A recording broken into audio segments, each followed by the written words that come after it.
There's a request for Surah Fatiha for your marhumin and for mine, for the Shuhada of Islam inshallah, and for the following people.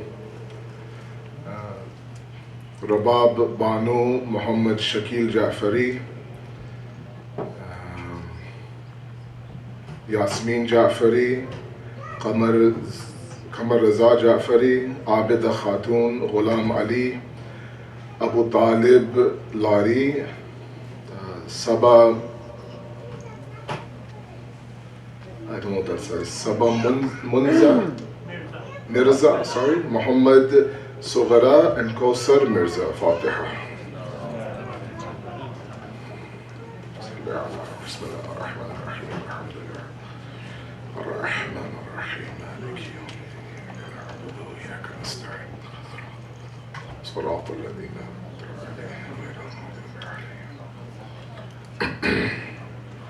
صلوا على محمد وآل محمد.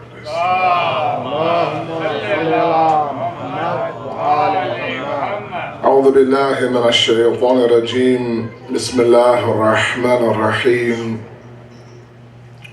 الحمد لله الذي لا يبلغ مدحته القائلون ولا يحصي نعماءه العادون ولا يؤدي حقه المجتهدون الذي لا يدركه بعد الحمم ولا يناله غوص الفطن ثم الصلاة والسلام على أشرف الأنبياء والمرسلين العبد المعيد الرسول المسدد المصطفى الأمجد المحمود الأحمد سيدنا ومولانا أبي القاسم محمد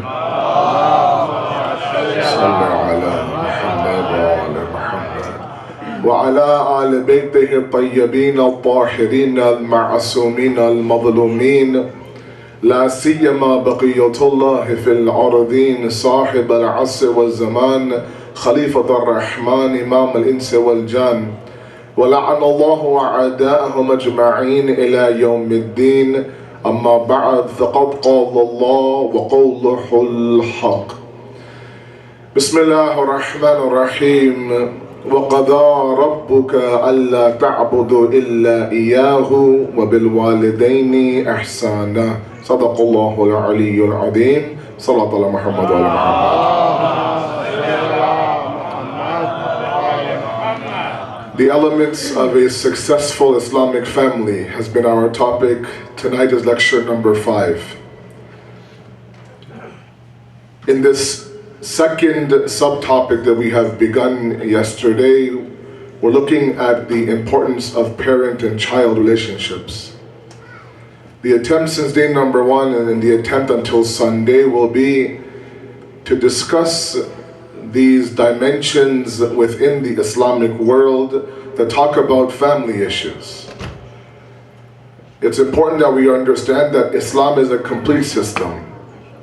It's a system that also talks about you, the individual, and your journey towards Allah. It talks about the journey of society towards Allah. It talks about the principles of a family that's also traveling towards Allah together as well. And these discussions and these types of talks are very, very crucial in this day and age where all we hear about are family problems and family issues.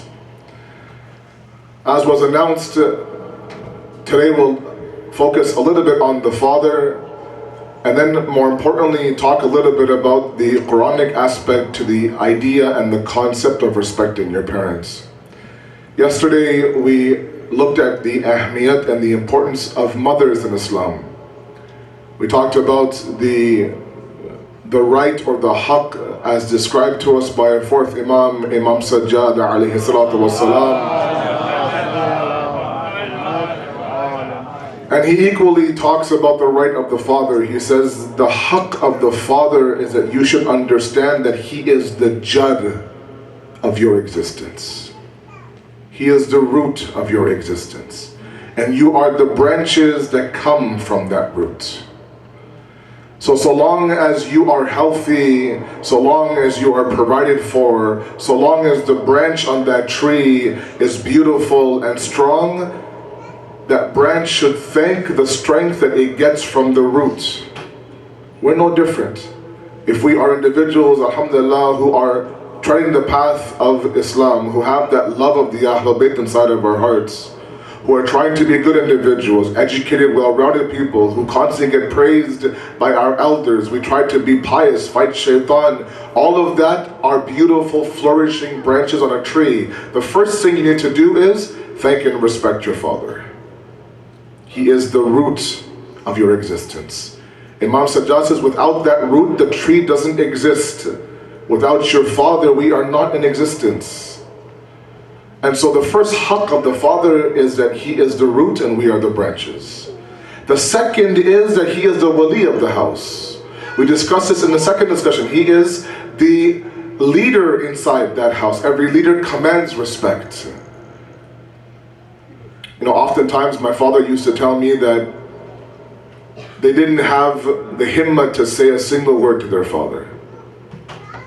They wouldn't, him and his siblings, my uncles and aunts, they wouldn't joke around with their father. They wouldn't talk unnecessarily to their father, because he was a presence inside the house. He was the leader inside that house. He was the wali inside that house.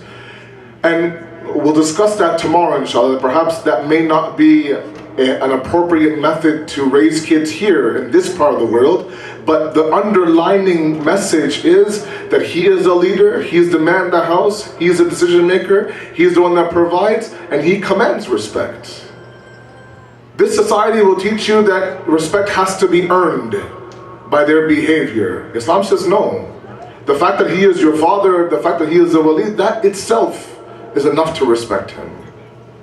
Because we have very strong traditions and very clear ayat in the Quran that talk about the negative impact on your life in this world and the hereafter if ever you were to disrespect your father or by extension disobey your parents.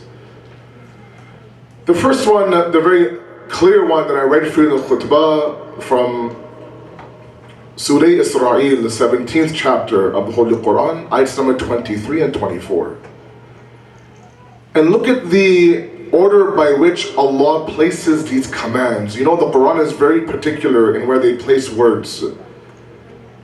It's not that, na'udhu billah, it was kind of put together just like that. No, it's very, very careful. The ayat starts off by talking about the hukum to save yourself against shirk. قَضَى رَبُّكَ أَلَّا تَعْبُدُ إِلَّا إِيَّاهُ. And Allah commands you. Allah gives you a hukum to not worship anything except for Him. And then He says right after that, وَالْبِالْوَالِدَيْنِ أَحْسَانًا.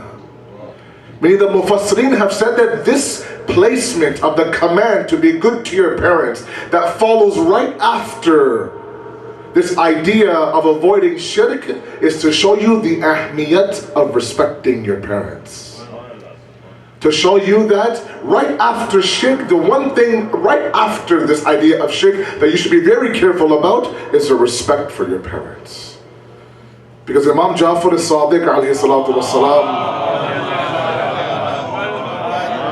he says that your salat will not be accepted if you look towards your parents with anger, even if they are unjust towards you. We're talking today about your role to the parents. Tomorrow, inshallah, we'll flip it and talk about the role the parents have towards the children, how to raise proper children here in the West. But at least for today, the hadith is very clear that even if you believe that he is being unjust to you, you cannot for a moment look at him, just look at him with anger. Forget saying anything. Because the ayat that I read from the khutbah goes on to say, what? لَا تَقُلْ لَهُمَا أُفٍّ. You cannot say to them even uff. Imam Sadiq again says in the tafsir of this ayat that uff is the smallest word in the Arabic language. It's two letters, alif and fa. If there was a smaller word that existed in the Arabic language, Allah subhanahu wa ta'ala would have used that word. Meaning this idea of uff, a sigh, a face, a hoo, a ha against your parents is not to be done. Forget screaming and yelling and storming and slamming and throwing. These are all things that are qat'an not allowed. You wouldn't believe how many parents have come to me and said that my son has anger issues, can you help him? And when I ask him to describe the anger, Allah protect us from this. They would describe to me that he would get so angry, he would use abusive language against me, his mother. He would swear at his father. That you don't understand me. The Quran is saying, forget swearing. Oof, it's not allowed. Because again, our Holy Prophet has very dangerous and very clear hadiths about the idea that if you are somebody who obeys and makes his parent happy, you will be in heaven one level lower than the prophets of Allah. But if you are somebody, he says, that disobeys the parents, makes them unhappy in this world, you will be one level higher than Fir'aun in the hellfire. It's very dangerous. I ask Allah to protect us children from this. We become so impatient with our parents. We become so angry at our parents. We just rid them off as immigrant Eastern parents who have no idea what I'm going through. We mock them, we ridicule them, we make fun of them. They don't even know the language properly. You don't know how it is, mom and dad. You lived in Pakistan, you live in India, it's easy there, it's hard here. And you rid them off like they're nothing. Be careful of that. Your ibadat is in their hands. Your akhirat is in their hands. Allah's rizayat is in their hands. It's not that simple. You see, three things in the Quran are always together. One is salat and zakat. Yuqimuna salat wa yu'tuna zakat. One is the idea of qat'i rahim and adab inside the qabr. And I ask all of you as a bracket discussion, these are discussions we're having about family life that doesn't only limit us to our nuclear family inside of our homes. If you have an extended family here, your siblings, your cousins, in their blood relations, and God forbid right now there is qat'iram happening between you and that person, or you and a portion of that family. We have brothers not talking to brothers in our communities. We have sisters not talking to sisters in our community. We have siblings not talking to their parents in our communities. Again, dangerous hadiths that are very real.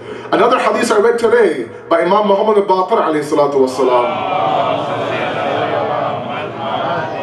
He says that if in your kitab-e-amal, if in your book, it said that you have 3 years left to live in this world, and you do sil rahim, you swallow your pride, you forgive your blood relations, you accept their forgiveness, you maintain good relations, that 3 years becomes 33 years of life. But at the exact same time, if there is 33 years left in your life, in this world, that's written inside the book, and you do qat'i, you completely cut off ties with your siblings, and your nephew, and your niece, and your parents, God forbid, that 33 years becomes 3 years. Very, very quickly. It's a very simple equation. A lot of our youth ask me and ask others that I'm not able to get to that threshold. I can't motivate and move towards Allah. Something's blocking me. There's always something pulling me down. The first thing the ulama always tell us is examine the relationship between you and your parents. If that's not good, then worry about Allah second, fix that first. You will not gain the blessing of Allah if you do not gain the blessing of your parents. And one point I want to make to the youth in the audience, and I'm with you, I'm your generation.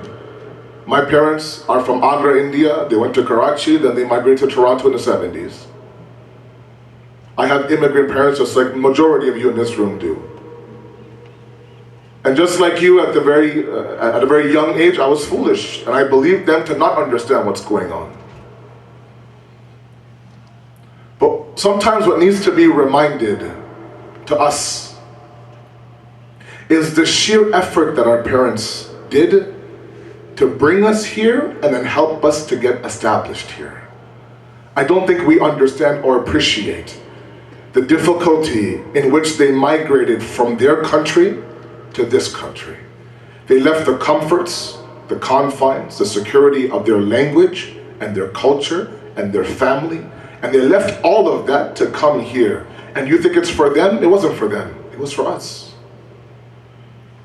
They saw a future in this part of the world for us, when sometimes before we were even born, they saw this future 20, 25 years in the future. And so they would come and they would work odd jobs, like I mentioned yesterday. Overnight security, driving a taxi, having a flea market stall, random jobs here and there, 7 days a week, not knowing the language, not knowing the culture, not having anybody and everybody. You know, if ever you go back to Pakistan, India, and I encourage my parents, if you are somebody who frequents back home, take your kids with you once in a while. Let them see the culture there. Let them see their roots. Let them know what you sacrificed there to come here. The life there is very, very different from the life here. Those who come here thinking that the US is Jannat, they come within 3 months, they go running back. There's no life here. It's a hamster on a wheel. It's a robotic thing. Ask my adults, sometimes they do a lot of bardash. They stay here for us. And we don't understand. Imagine if somebody asked you to pick up and go to, I don't know, China, for example. Not for 1 year, 2 years, 4 years. No, migrate there forever. Live there now. Raise your kids there now. Establish communities there in China. Go from basements of homes to buildings to churches. Then buy your own land, construct your own building. All this for what? For them? They should be retired by now. But they're working hard. They're cleaning pots. They're folding chairs. They're making chai. They're doing all these things. For what? For themselves? No, for us. And sometimes we take it for granted.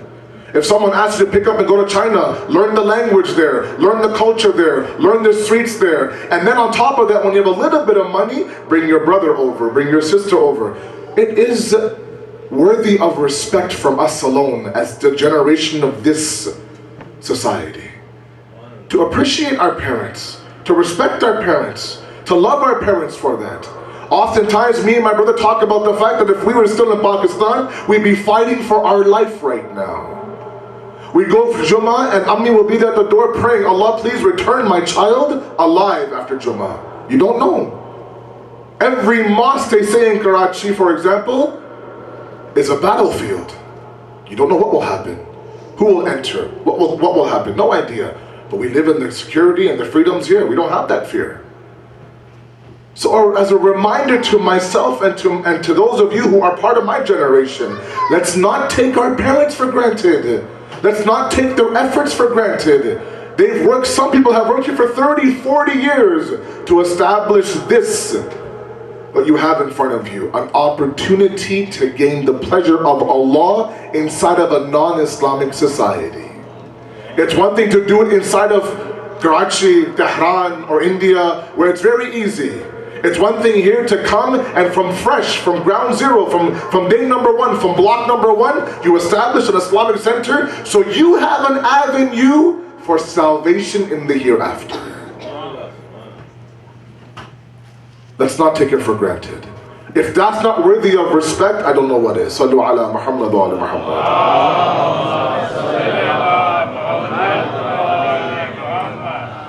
Because the reality is that Allah refers to the parents inside the Quran as part of His rububiyyat.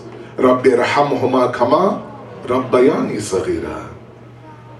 Allah have mercy on them as they raised me when I was a child. If you examine the idea of rububiyyat, why do we call Allah a Rabb? In Dua Kumel, for example, 9 times, 10 times, Ya Rabbi, Ya Rabbi, Ya Rabbi. You examine the du'as of the Prophet in the Quran, they all start off by referring to Allah not as Ya Allah, Ya Rahman, Ya Rahim. No, they say Ya Rabb, Ya Rabb Falan, Ya Rabb Falan. What does rububiyyat mean? Let's examine this. There are, as you know, the very first majlis I mentioned for all of you, there are Asma al-Husna. There are 99 names of Allah.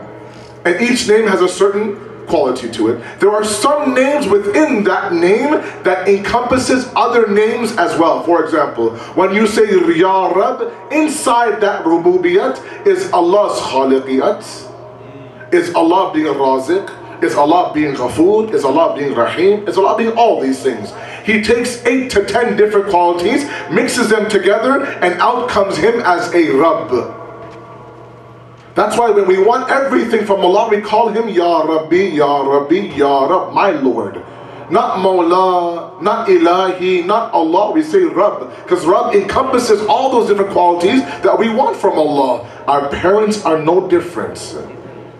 When we call our parents in terms of respect, we're calling our parents to forgive us, to feed us, to nurture us, to give us tarbiyat, etc., etc. And Allah sees that. So Allah refers to them as a Rabb inside the Quran to be able for you to understand that they are actually assisting me in giving you that tarbiyat. Allah's government on earth goes through wasilas, as many of you know. Sometimes through the imam, sometimes through the angels, and sometimes through our parents. It's very important that we understand, because the reality is that I am starting to see behavior from the youth, from the kids today, with their parents, that goes against what the deen says. Do you know how difficult and what strong traditions there are when they talk about the idea, وَبِالْوَالِدَيْنِ إِحْسَانًا? What does ihsan mean, to be good to parents? There's a long list which includes, by the way, and I'll ask myself first, ask yourself, how many of these things do we do with our parents? For example, don't sit down if they're standing in the same room. Don't walk ahead of them. Don't call them by their first name, which no one does, I don't think. Don't eat before them, for example. Don't raise your voice over theirs inside a public gathering. Do we do all that? I've seen kids that when the parent calls the child to come inside to sit in the majlis, they're screaming across the parking lot. Okay, Dad, go inside, Dad. Who asked you to come outside, Dad? What kind of behavior is this? Or when I ask a child to come inside for salah, it happens in my community, come inside for salah, he'll say, why don't you go ask my dad who's smoking there to come inside first to pray? I'll pray with him behind him. Is that a response you give somebody? To throw your dad under the bus like that? Is that what Islam teaches us? And again, what upsets me and kills me, I'll say it again, is that we for some reason are attempting to learn family values from this society. Really, guys? They're referred to in cartoons and shows as their father by their first name. And what ends up happening, Sallu ala Muhammad wa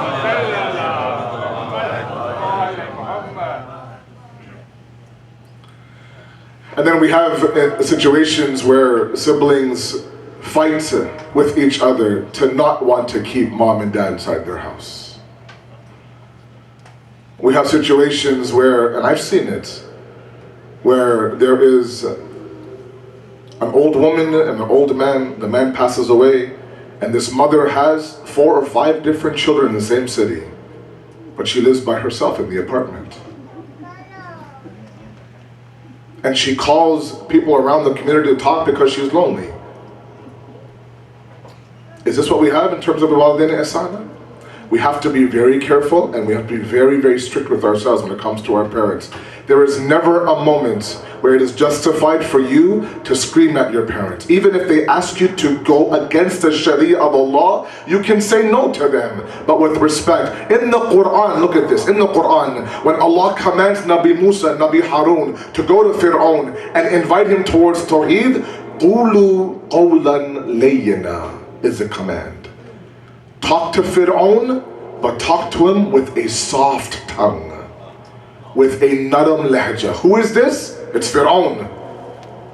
It's the biggest mushrik of the time. It's the one Fir'aun who's drowning in the sea, and he says, yes, I believe in the Rabb of Musa, and Allah rejects that repentance. That same Fir'aun, Allah's commanding one of his prophets to go, but speak to him softly. Why? He was the man who gave you shelter. He gave you clothing. It's Fir'aun, fine. But He gave you all of this. If anything, He deserves to be spoken to with a little bit of soft tongue. Forget it. What He has in His akhirat is between me and Him. But you have no right to speak to Him without having a soft tongue. If Fir'aun commands that respect from the Prophet of Allah, what about our mu'min and pious parents who teach us Quran and teach us Salat and wake us up for namaz and remind us to do this better, do that better? And we hug and we shrug and we huff and we puff and we do all these things. It's unfortunate. Sallu ala Muhammad wa ala Muhammad.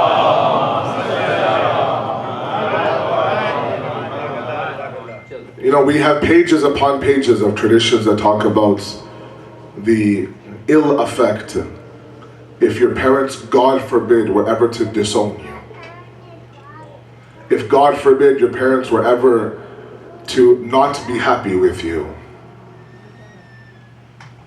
Because the idea here is that we will not gain anywhere with Allah if we don't first respect our parents. Now, a few points I want to make, and then Sallu ala Muhammad wa ala Muhammad inshallah. How can we respect our parents? Now, in this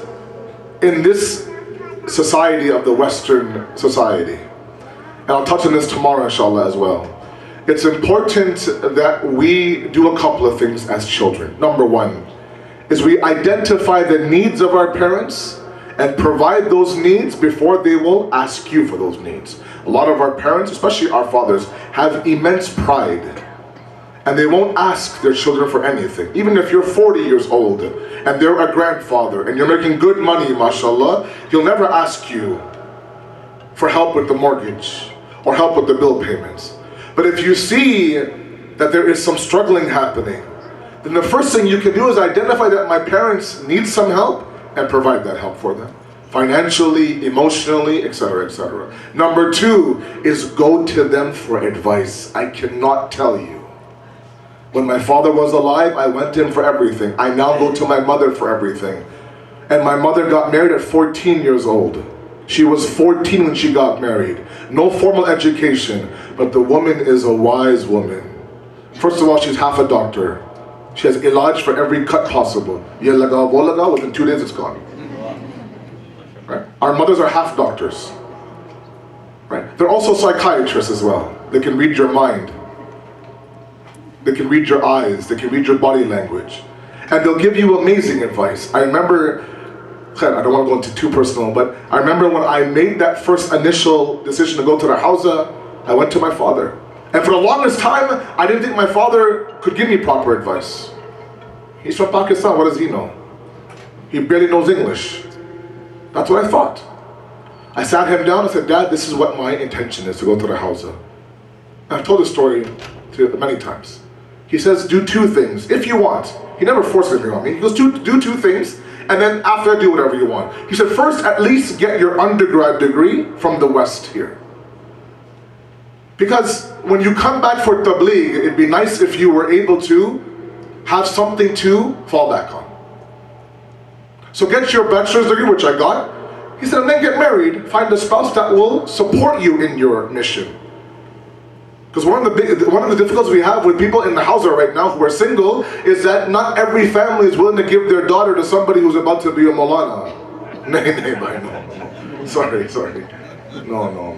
I want to have a good life for my daughter. That's what happens. So he said, get married and then do whatever you want. It was the best advice he's ever given me.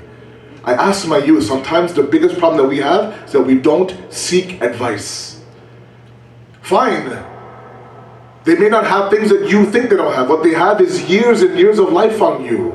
Immense wisdom, immense hikmat that you can't find anywhere. So number one, seek their advice. If it's about, for example, what major in college to go and study in, ask them. If it's about, let's say, time management, ask them. It's about all these things, ask them. They'll give you amazing advice. And number two, and more importantly, befriend them. Let them know that, Dad, you're not alone in this world. Mom, you're not alone in this world. I always have your back. Always seek their advice when it comes to everything. Never let them feel like when things are old and things are gray and you can't work anymore, that you're stressed about your pension, you're stressed about your living situation. I'm here, I'll support you. And have that idea of Allah giving you an opportunity now to serve your parents. If you can stand there in front of Allah on the Day of Judgment and say, Allah, I did my best to serve my parents in this world, half the job is done on the Day of Judgment. The other half are your amal. So don't underestimate the power of the advice of your parents. We don't seek advice for anything. And our parents are watching us walk into a storm. And afterwards, when we fall flat on our face, they pick us up and say, next time just ask me, son. I would have told you you're about to walk into a storm. You don't have to go through all this experience. Just ask me, I'll tell you. Make a right here, don't make a left, and you'll avoid all this trouble.